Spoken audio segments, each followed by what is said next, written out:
হারের পরেই স্পেনের খেলোয়াড়কে বেধড়ক মারধর করলো আর্জেন্টাইনরা। কি হয়েছিল তখন?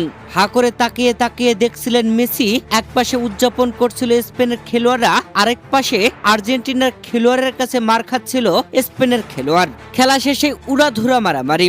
কি হয়েছিল তখন? স্পেনের খেলোয়াড়ের ওপর খেপলে কেন আর্জেন্টিনার খেলোয়াড়? বিশ্বকাপের ফাইনালের শেষ বাঁশি বাজতেই আনন্দ উল্লাসে মেতে ওঠার কথা ছিল বিজয়ী দলের খেলোয়াড়দের, কিন্তু সেই উদযাপনই মুহূর্তের মধ্যেই রূপ নেয় উত্তেজনা, ধাক্কাধাক্কি ও হাতাহাতিতে।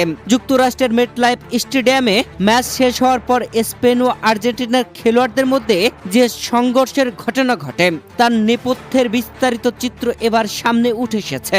ঘটনার শুরু স্পেনের মিডফিল্ডার রদ্রি ও আর্জেন্টিনার ডিফেন্ডার নাহুয়েল মোলিনাকে ঘিরে। ম্যাচ জয়ের পরে রদ্রি প্রতিপক্ষের সামনে গিয়ে উচ্ছ্বাস প্রকাশ করলে মোলিনা তা ভালোভাবে নেননি।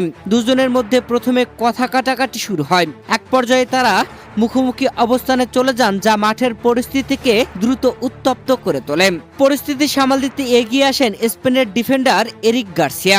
তিনি মোলিনাকে সরিয়ে দেওয়ার চেষ্টা করলে উত্তেজনা আরো বেড়ে যায়। গার্সিয়ার এই হস্তক্ষেপের পর আর্জেন্টিনার মিডফিল্ডার লিসান্দ্রো পারাদেস দ্রুত সেখানে দৌড়ে এসে পৌঁছান আর গার্সিয়াকে ধাক্কা দেন। এতে দুই দলের আরো কয়েকজন খেলোয়াড় ঘটনাস্থলে জড়ো হন এবং সংঘর্ষ আরো বিস্তৃত আকার ধারণ করে। সতীর্থকে ধাক্কা খেতে দেখে স্পেনের তরুণ মিডফিল্ডার গাভিও এগিয়ে আসেন। তিনি পারাদেসকে ধাক্কা দিলে পারাদেসও পাল্টা প্রতিক্রিয়া দেখান। কয়েক সেকেন্ডের মধ্যেই দুই পক্ষের খেলোয়াড়দের মধ্যে উত্তেজনা চরমে পৌঁছে যায়। এ সময় আর্জেন্টিনার থিয়াগো আলমাদা গাভিকে শক্তভাবে জাপটে ধরে মাটিতে ফেলে দেন। গাভি উঠে দাঁড়ানোর চেষ্টা করলেও পরিস্থিতি শান্ত হয়নি।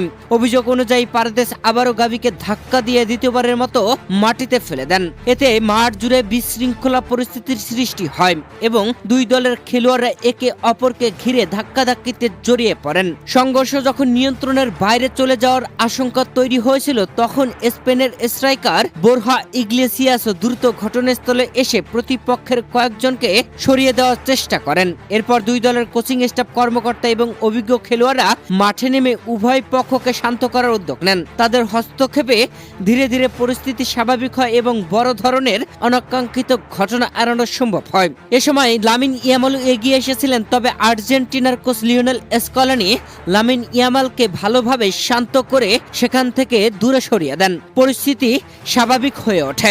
প্রিয় দর্শক, ম্যাচ পরবর্তী এই সংঘর্ষের ভিডিও ইতিমধ্যে সামাজিক যোগাযোগ মাধ্যমে ব্যাপকভাবে ছড়িয়ে পড়েছে। ফুটবল প্রেমীদের মধ্যে ঘটনাটি নিয়ে চলছে নানান আলোচনা। তবে এ বিষয়ে এখনো পর্যন্ত আয়োজক কর্তৃপক্ষ বা সংশ্লিষ্ট ফুটবল সংস্থার পক্ষ থেকে কোনো আনুষ্ঠানিক শাস্তিমূলক সিদ্ধান্ত জানানো হয়নি।